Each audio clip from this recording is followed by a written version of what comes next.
Hey guys, my name is Mark and welcome back to Leave Your Mark. This is video 4 in the OBS tutorials module of the Content Creation Academy. Today is also what I would like to consider your graduation from getting started to the basics. Congratulations, you've made it a step up, you've learned some stuff, and if you didn't watch all the videos beforehand, you need to go back and watch the other 3 because they're going to help you get started, and then we're going to move on to the basics, and now you're moving on up. Congratulations, y'all done graduated, okay?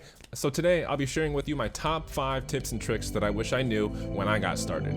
You're welcome. Oh, and stick around for the end of the video if you want to learn why streaming may not be for everyone. Let's get it.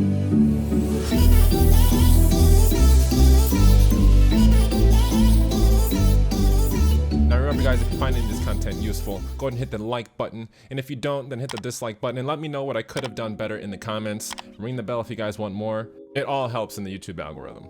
Tip number 1, pretend like your camera is a really good friend that just never leaves. It's really easy to even forget that you're streaming when you're playing a really fun or intense game. But it'd be really weird for you to just go completely silent when you're hanging out with a friend or something like that, right? When starting out, a lot of streamers get discouraged by the number of people that are watching their stream, or I guess lack thereof in this case. And it doesn't always make sense to talk to yourself, but you're never really talking to yourself. You're talking to a potential listener.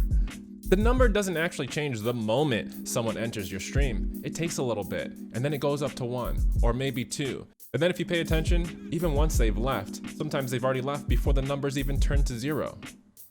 So if you're completely silent and someone comes into your stream, you may not notice the number change, and then they're gonna leave before you even see the number change to that 1 and start talking to that one person that you think is there.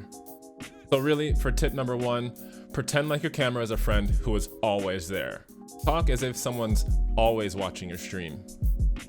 And beware, it takes a massive amount of energy to stream sometimes, so just be ready for that. Tip number 2, if you log into Twitch or restream.io like I showed you before, certain docs become available to you that contain the chat, view stats, and stream information that you can change on the fly in one window. So make sure if that's not popping up on your screen, you go to your view tab and then you go to docs and you can select the ones that you want from there. And one thing that took me a long time to figure out is you can do the same thing with YouTube.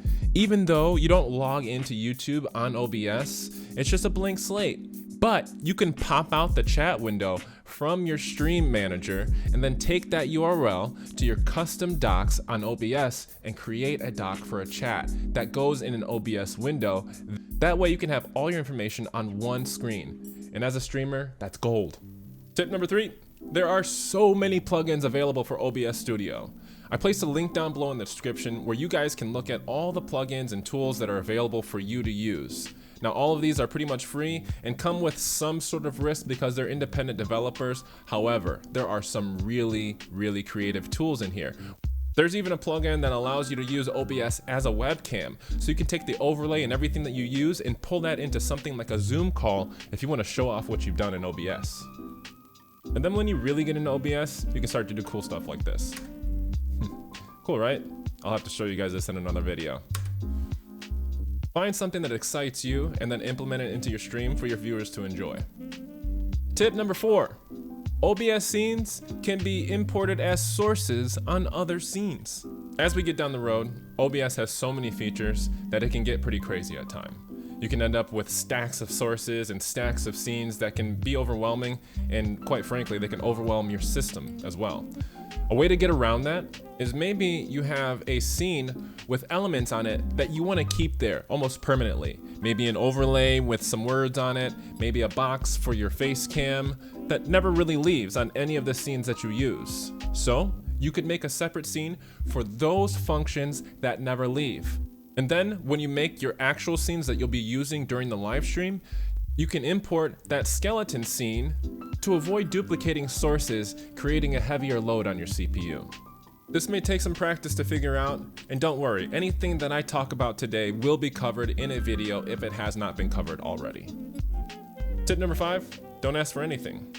It's become popular for people who aren't very serious about streaming to ask for follows, to engage in follow for follow arrangements, to ask people to lurk, and then shamelessly go to other channels to promote their channels in the chat without permission. Frankly, it's rude and a little cringe if you ask me. Then again, saying cringe is kind of cringe nowadays, isn't it? Whatever. In order for people to come to you, it's your responsibility to provide the entertainment that's going to get them there and keep them there as a community that you create. If you're frustrated because no one is watching your stream and no one is supporting you, it's not because you haven't asked enough people, and it's not because you don't have good friends. The issue is that you're just not good enough for people to want to be there. But that's okay. What's more important is that you realize that there's room for improvement. Stop wasting your energy and time asking for followers, lurks, and all these other things when you can take your energy and focus it towards making a stream that you're proud of and that other people can enjoy and admire along with you. While the idea of streaming sounds really good, it can be a lot more complicated than being successful at your everyday full-time job. Full-time jobs have set parameters and standard operating procedures that are proven and backed by real-time application. If you follow the path before you, you can be successful solely on the merit of your hard work placed into that job. As a streamer, your own passion has to be the time clock. Your passion has to get you into the chair streaming every single day. Your passion has to keep your emotions in balance so that you can be ready to put on a show when the time comes. The entire thing hinges on your ability to be diligent and consistent, with no guiding forces or standard operating procedures to provide insight.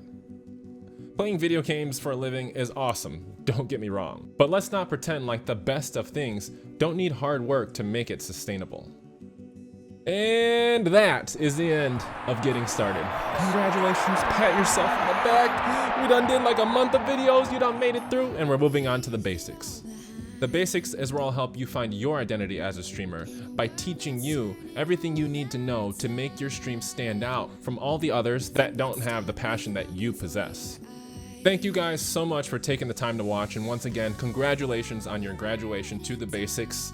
And that's all I got for today. Come back next week for more. Hit the like if you liked it, dislike if you didn't, and I'll see you on the next one, guys. Peace.